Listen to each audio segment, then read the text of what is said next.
男人将一枚种子放到面具上，种子化成一滴水珠，与面具融为一体。紧接着，他把面具戴上，并马上变成另外一个人。男人再次掏出一枚生锈的指环，同样将一枚种子放到指环上，最终得到一枚古朴的金色指环。恰巧有只黑猫路过，他用戴上指环的手抚摸着黑猫，下一秒，黑猫竟好像听懂了男人的话，不停地叫唤起来。老白，你也感受到了这股力量吗？这潘多拉种子融合不同的承载物上，就能获得他们的能力。也不知道这些神奇的物品放进这无趣的世界后，会碰撞出什么样的璀璨景象。看来得找个人来试试。为什么会这样子？难怪我常常会被突然要求加班。哎呀，怎么这么多的烟？陆主管，黄文斌下意识地就要道歉，只见陆然用戴着指环的手落在了自己的肩膀上。能告诉我发生了什么吗？一丝威严的语气在耳边响起。我妻子李文文与财务部副总裁戴文渊鬼混在一起，而我却没有任何办法。原来是这样。下一秒，陆然掏出一个散发着光芒的面具。马夸特的面具，戴上它，你能够成为任何人，面貌也好，身高也好，甚至是指纹也好，我想都能够帮助你的。说罢，他从容的迈步离开。黄文斌注视着面具，在这一刻，他发现自己内心好像生出了一种渴望。对了，忘记提醒你了，在使用它时，一定要控制住自己的欲望，如若不然，它会将你带进深渊。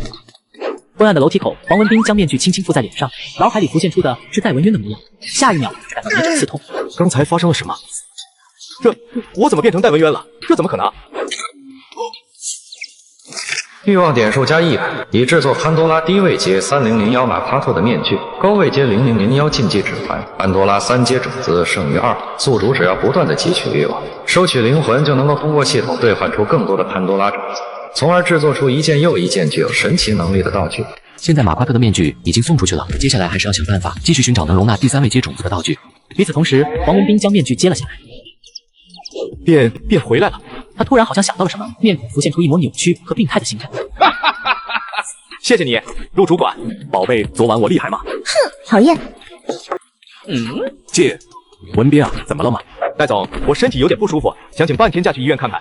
戴文渊伸手敲了敲桌子，打量着唯唯诺诺的黄文斌，笑眯眯地说道：“原来是这样啊，看上去精神是有点不太好，这样也别半天了，我给你1天假，快去吧。”多谢戴总。说完，黄文斌转身离开公司，戴上面具后变成了戴文渊。紧接着，他又打车来到了戴文渊的小区玉海兰亭。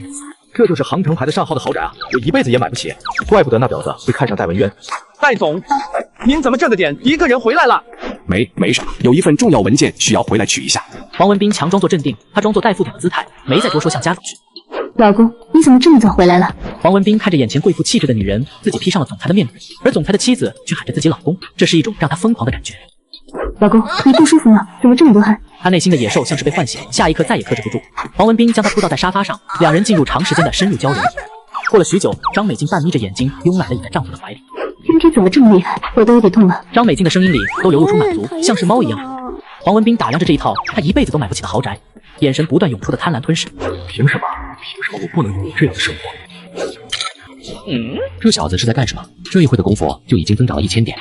陆然打开潘多拉禁忌，一颗透明五角星，只见一角隐约出现了一丝的黑色。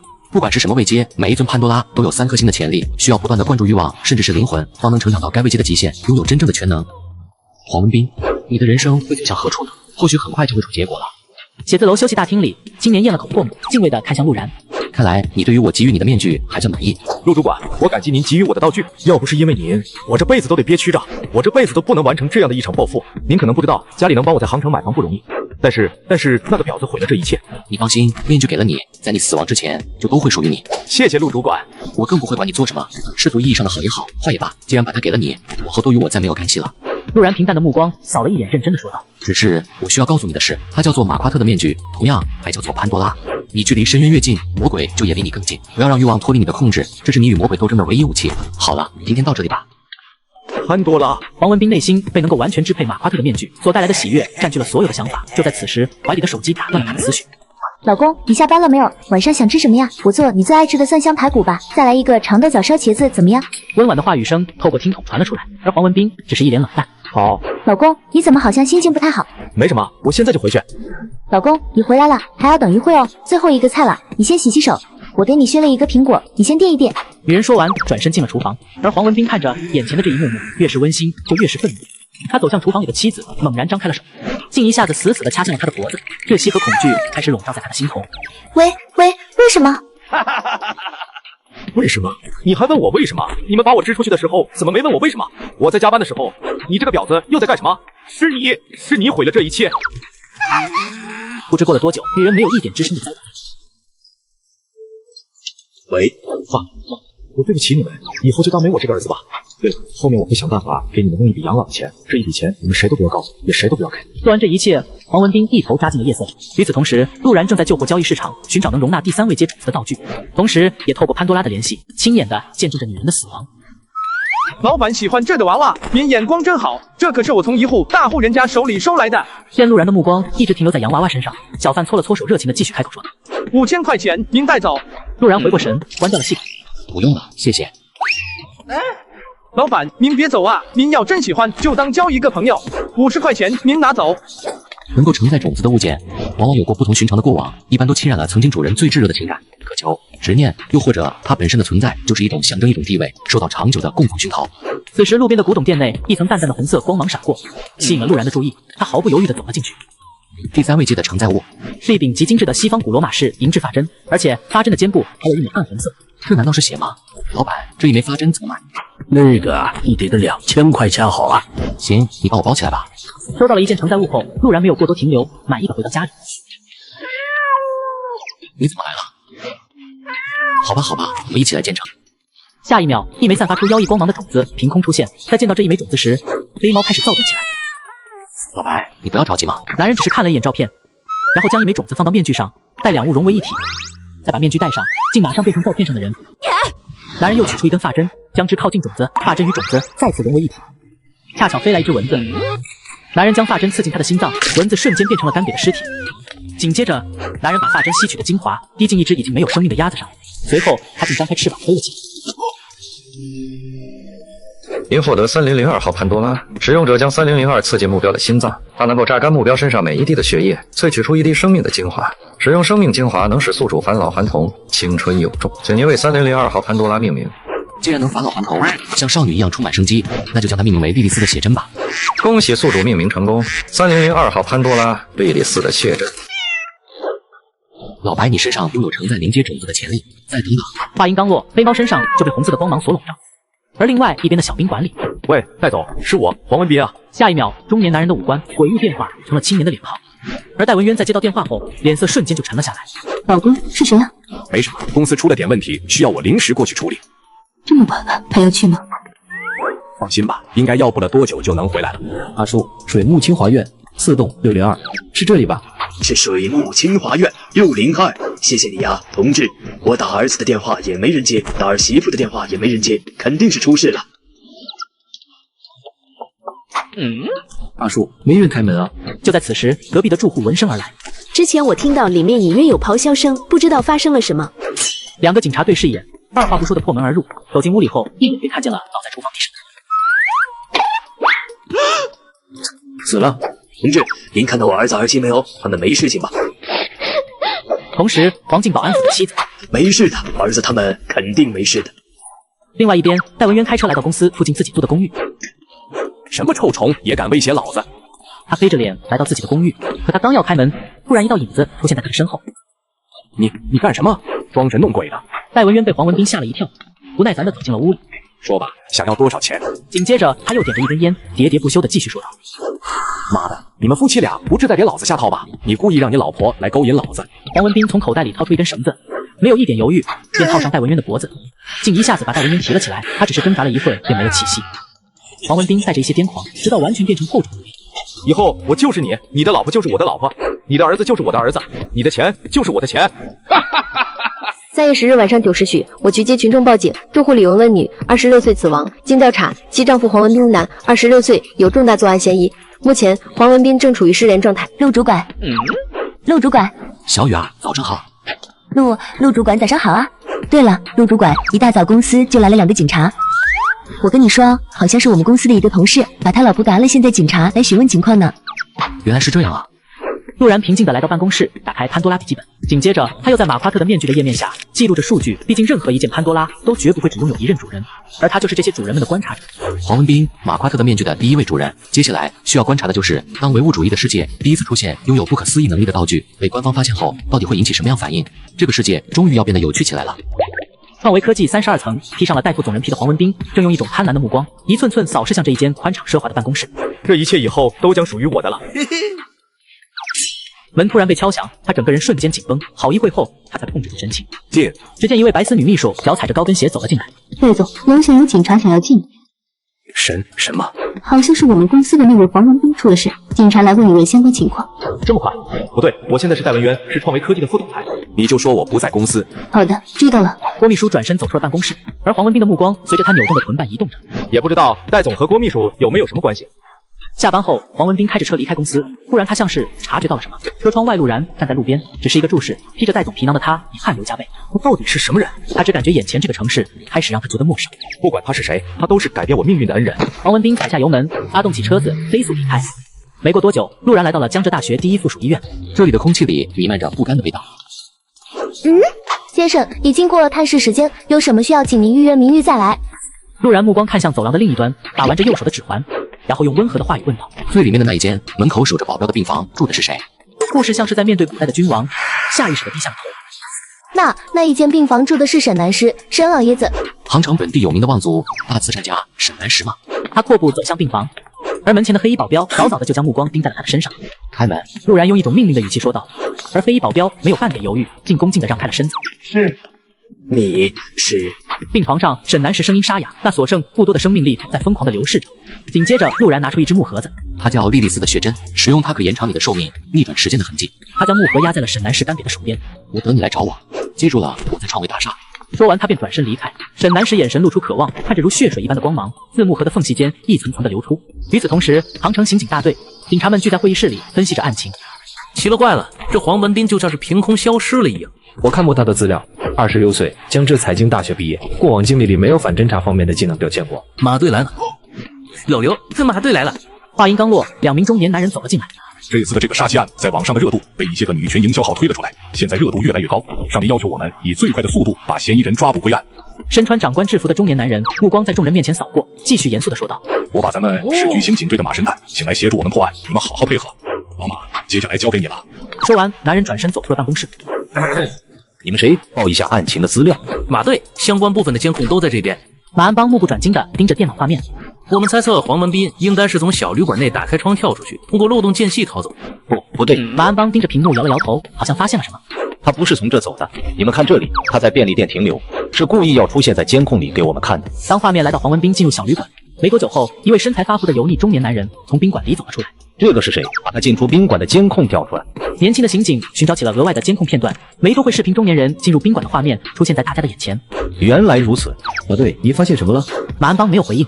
如果没有经过专业的训练，每个人走路的步态不平不符都不会轻易更改，而这个中年人一进一出的走路习惯又变得完全不同。有意思。男人意外获得一种名叫潘多拉的种子，只要融合不同的承载物，就能获得神奇的能力。他不仅造出能变成任何人的面具，还造出令所有人都臣服的指环。对此，男人并不满足，在机缘巧合下，他又获得了一枚神秘的发针，最后造出能令人返老还童的莉莉丝血针。为了寻找他的继承者，男人来到医院，找到了一个濒死的老人，然后将装着莉莉丝血针的木盒子压在了沈南石手上。它叫莉莉丝的血针，使用它可延长你的寿命，逆转时间的痕迹。我等你来找我，记住了，我在创维大厦。陆然不再言语，转身离开。老人看着盒子，眼神露出对生命的渴望。突然，病房的门撞开。老爷，内子说有人进来了。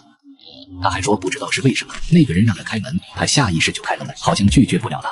大山，我要出院。好。沈山虽然内心不解，但也没有多问什么。我这就去安排。还有，老爷，您说，你再靠近一点。沈山没有多言，只是进一步的将耳朵靠近沈南石嘴边。我知道了，我亲自带人去做。潘多拉拥有着超自然力量的道具，它对文明的影响，对秩序的改变会是如何呢？这是一个极其有趣的社会性命题。不管是黄文斌还是沈老爷子，他们对潘多拉的使用都一定会留下痕迹。接下来必然很快就会被官方注意到。真将把他送进地下室，今天的事情烂在肚子里。是山爷。紧接着他又掏出一张银行卡，这里有50万，拿去分了。交代完后，他才迈步走向了屋内。没过多久，沈山推着轮椅上的沈老爷来到地下室，一个蒙上了眼睛的黄毛混混被用绳子死死绑在了一张纸上。他是什么人？渣子，沉迷赌博，如吸血鬼一般，快要将母亲榨了个干净。为了道歉，还骗了2个未成年的女孩，让他们卖淫给自己钱花。听着沈山语气平淡的汇报，黄毛混混也越发恐惧，努力的挣扎着。山子，老爷，你说用这种渣子的命换取我活着，对社会对所有的一切，是不是都更有意义？当然，老爷每年花费在助学扶贫救治方面的资金，是这种渣子10辈子都赶不上的功德。老爷多活1年，就是多1夜的善事。沈南石闻言，如同纸白的脸色染上了一层红晕，他急促地喘息着，去把他的上衣都脱了。是。沈山二话不说，走到黄毛跟前，一巴掌打了出去，混混直接瘫软在椅子上。而沈南石从盒子里拿出莉莉丝的写真，山子，扶我过去。两人来到黄毛面前，沈南石情绪激动，反手握住莉莉丝的血针，精确而笔直地往他的心脏刺去。下一秒，黄毛竟以肉眼可见的干倒下去，连一句话都没有说出，就成了一具干尸。取而代之的是，他手里那根诡异的发针，一滴生命精华泼了出来，悬浮在两人的面前，仿佛有着无穷的吸引力。就连沈山都下意识地吞咽了一口唾沫。沈南石不再犹豫地将它送进了嘴巴里，一种难以言喻的美妙感受蔓延着全身，就如同干涸了无数年的土地迎来了一滴生命的水源。好想要，好想要！沈南石突然抬起头看向沈山，对眼反复是深渊的恶魔，他意识地向后退了一步。山子，是我回去休息。还有，明天我需要做一个全身的检查。好的，我去安排。沈南石重新坐回轮椅上，平淡地看了一眼尸体，处理掉，记得做得干净一点。是。对了，还有一件事，山子，你亲自去做，帮我找一个人，在创维大厦。这就是一个具有财富和地位的人对寿命的渴望吗？陆然透过潘多拉的联系，窥见了地下室里发生的一切。沈南石对自身欲望的控制要远超出小黄，或许能够把这位沈老爷子收下。后面创立竞技物管理委员会，我也需要一个管家的角色。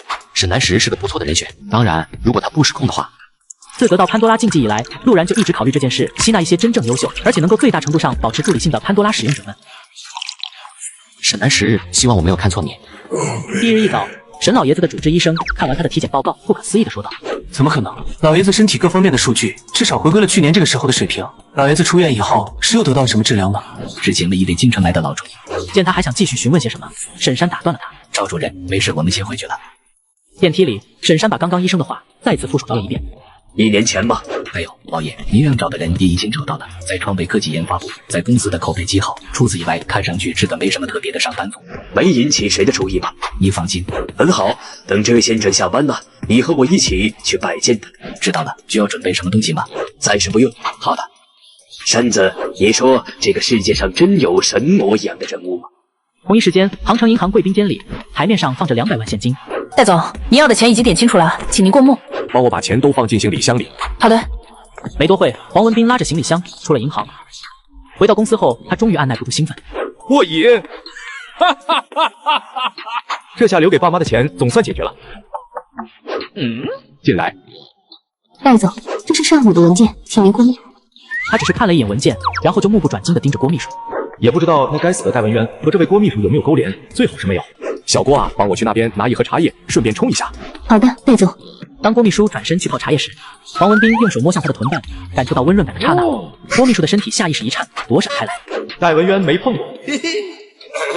小郭，你刚大学毕业就当我的秘书了吧？是的，戴总。平时生活还好吧？工资够不够花销？你们这个年纪的小姑娘一定要对自己好一点，在保养方面千万不能节省。多谢戴总关心。郭彤彤不自觉地后退了半步。小郭，你知道的，我和妻子的感情不好，我早在第一次见到你的时候就喜欢上你了。黄文斌再次出手，将之拉到了自己怀里。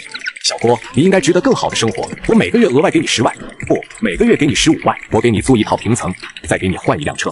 黄文斌不断的许诺，给郭彤彤描绘出了一个童话公主般的世界。他清楚地感受到，在其一句句的甜言蜜语后，本来想挣脱的郭秘书动作幅度越来越小，越来越小。这样的反应让黄文斌更加的恣意，手下的动作也同样变得狂暴起来。老大，你怎么了？麻烦看看我这个程序有没问题。没问题，刚刚有点走神了，你继续。陆然通过潘多拉的联系，继续观看着戴文渊办公室里的景象。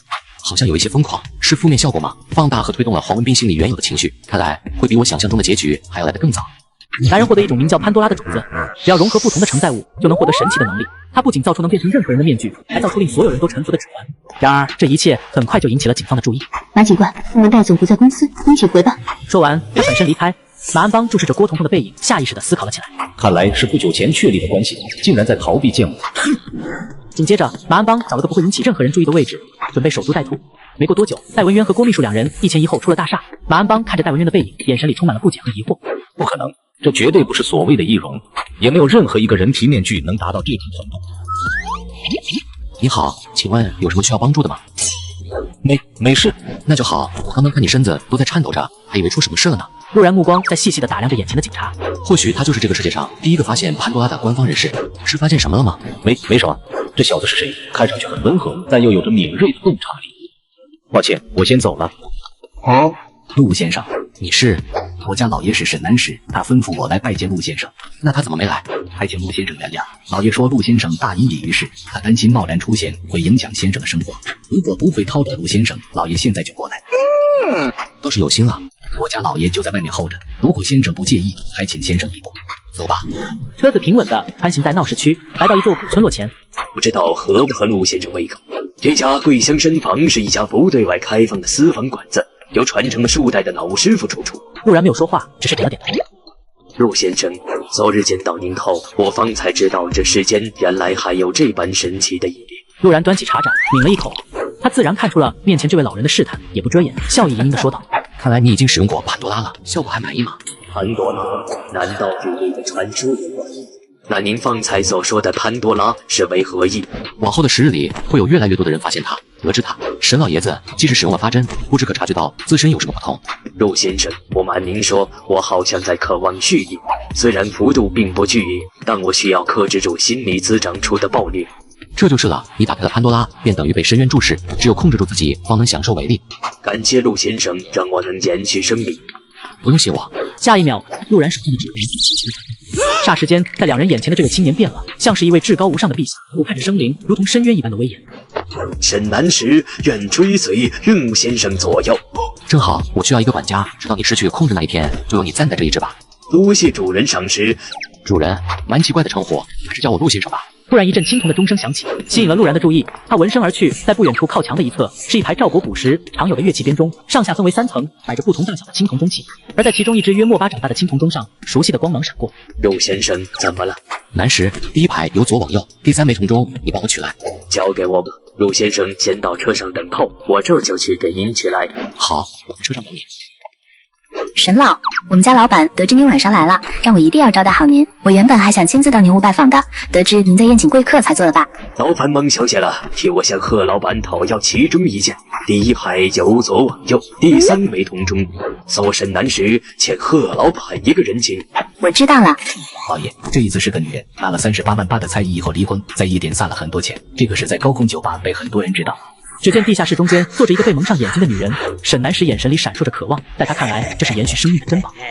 身子扶我起来。是，老爷。紧接着，他攥着莉莉丝的血针，激动地走到女人面前。你放心，我很快的。下一秒，他毫不犹豫地刺了下去，女人的皮肤瞬间失去光泽，变成了具干瘪的尸体。沈南石将那一滴耀眼的精华送进了嘴里，感受着身体恢复活力时的美妙。这种感觉实在是太爽了。闪子想往那慈善基金会里再投入1000万，这笔钱主要用于助学和济困方面。是，老爷。以后每一次结束都向慈善基金会投入500万。